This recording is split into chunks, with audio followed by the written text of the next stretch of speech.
If I told you, if you get a 90 on that test, you'll receive $1 million, what would happen? If I told you, look, you get 90 on that test, as soon as that you receive that test and you see the 90, I write you a check for $1 million.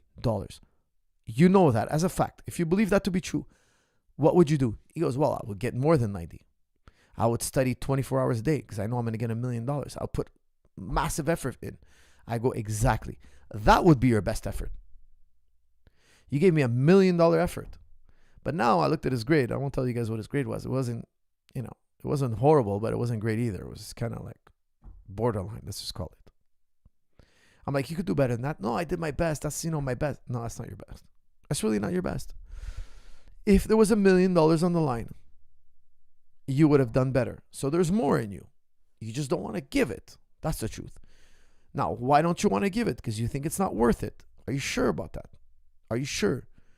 So I want him to assess, is it worth it? Like, try to get to understand why you're not doing it. Look, I'll tell you guys something. I don't squat 400 pounds.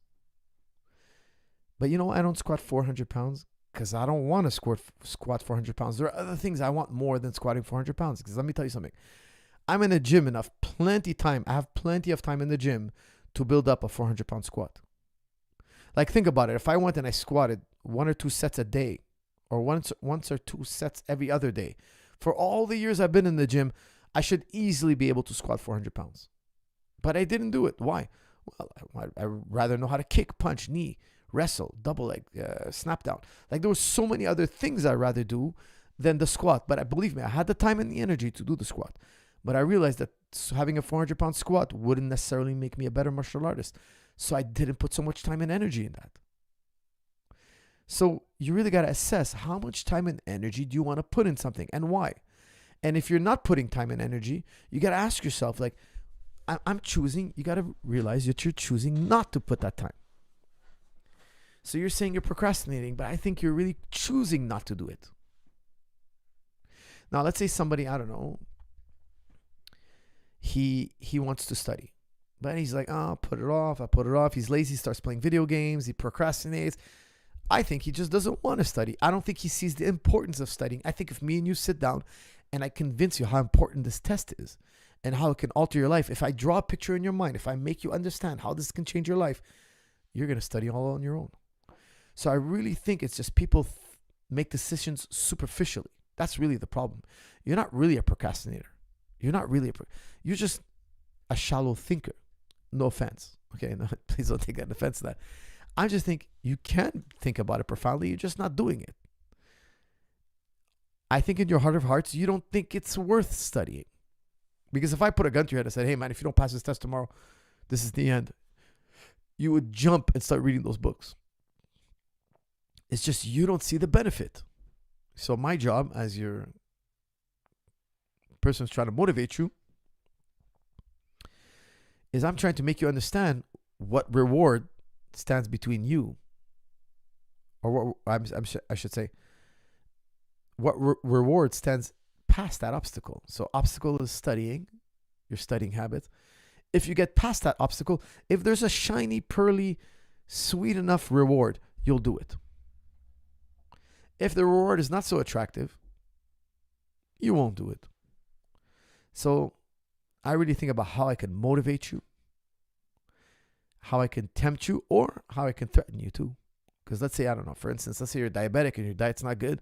I might show you a bunch of pictures of what happens to diabetics who don't stay on their diet. What happens to, you can have sores all over your body. They can amputate you. Like, I might motivate you using fear, consequence. Like, let's say you have a toothache and you don't want to go to the dentist. I might show you, look, this is what happens if your tooth gets infected. You could actually die. You could be poisoned. I'm going to tell you, look, there are serious consequences to not getting that tooth fixed. I might use that as a motivator. I might use temptation. I might use pain. I might scare you with pain, or I might tempt you with pleasure. Some kind of positive reward. So I think you really got to dissect why you're procrastinating. Deep down inside, there's a dialogue going on in your head, and you got to dissect it. You got to decipher it. Ask yourself the $1 million question.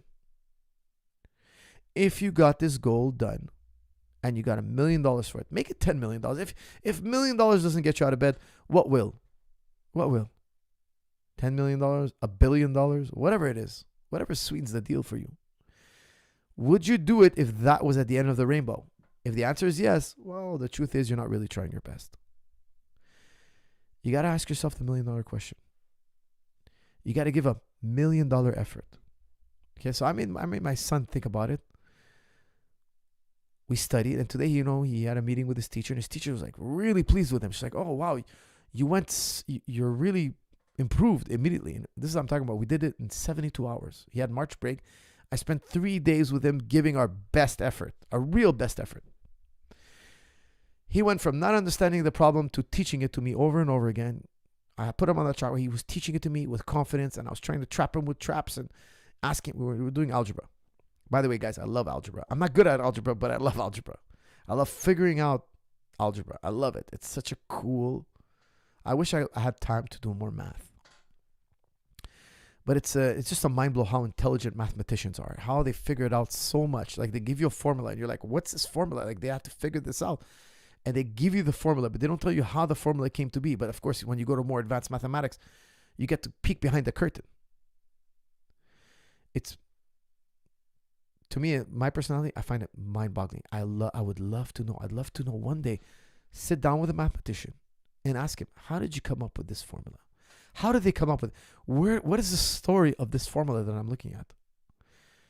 I love it. I find it so interesting, but that's a topic for another day. Out there, guys, if you're procrastinating, you're not asking yourself the $1 million question. Is it worth something for you? Is there something worthwhile to go through this pain? Because don't forget, procrastination is only because you're trying to avoid pain. But if the pain is worth it because there's something so good on the other side, man, you're going to jump out of bed to get it done.